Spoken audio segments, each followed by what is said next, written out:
Breaking news, a sitting Democratic governor admitting tonight he is in the photo you're about to see. Okay, you see a person in blackface next to a person in a black robe, and then as we zoom out, you see the name Ralph Shearer Northam.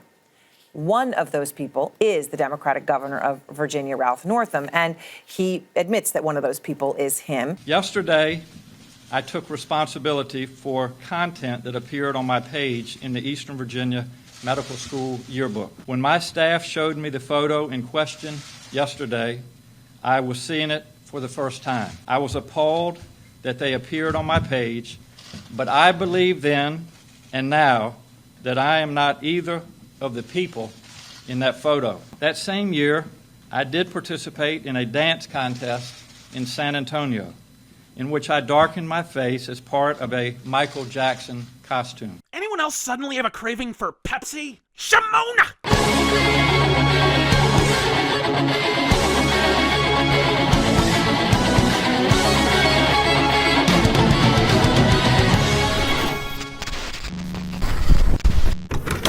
Now, momentarily shelving the agonizingly obvious fact that the public's, particularly the leftist public's, obsession with this asinine story represents an attempt to transparently damage control over the Democrat-controlled House's recent support of a sweepingly unpopular late-term abortion bill that all but allows the assassination of a fully formed fucking child, let's go ahead and break this down regardless. Once upon a time, there was a yearbook. Stop me if you've heard this one before, Roy Moore.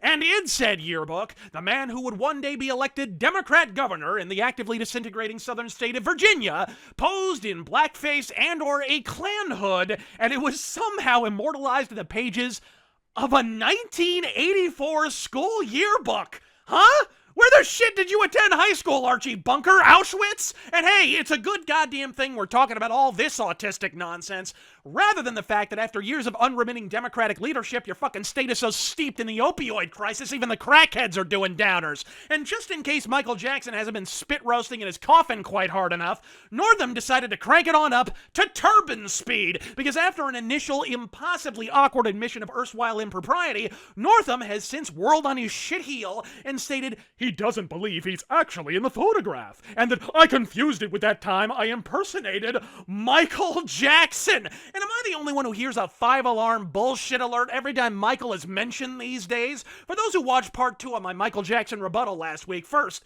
thank you for spreading the word about the systematic defamation of an innocent man. And second, you may have noticed a large number of commenters speculating that the reason the Sundance stupidity was fucking fast-tracked to the main event without following traditional rules of admission, after all, it was not originally scheduled to appear at all, in fact, was actually a backroom fucking favor to one Harvey Weinstein. Because wouldn't you know it, a documentary detailing Weinstein's wank-happy office fern fucking sex crimes was scheduled to appear at the very same fucking event. Yet now, thanks to a combination of long disproven hearsay and mainstream media outlets unironically linking 2 tabloid articles from the fucking Sun, the King of Pop is now positioned as the ultimate kitty fucking kaiju monster, and suddenly, conveniently, ain't no one whining about Weinstein. That, my friends, is a coinky of a goddamn dink. Harvey himself might even call it a stroke of luck even. And now, when yet another power broker with monetary connections to major media outlets is caught cosplaying as Al Jolson,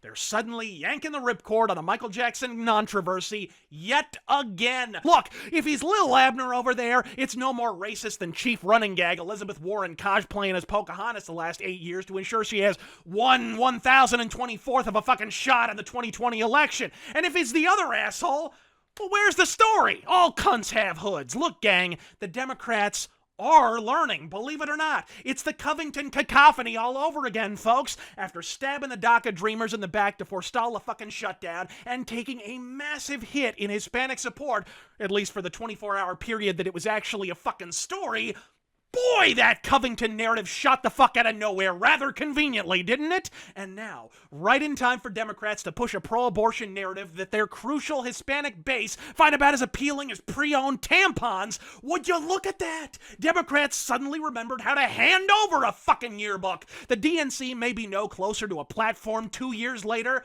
but they've mastered misdirection to a level even Trump would find fucking impressive. Do yourself a favor, folks. As fun as it is to dunk on dipshits on Twitter and parade around yet another Dixieland Democrat with a Robert Birdian racist past, take a pass on the fucking bait just this once. Sure, the cheese smells good. It's the strychnine aftertaste you have to look out for. For the last fucking time, Michael Jackson was a man, not a misdirection hand grenade. I'm Razor Fist. God fucking speed.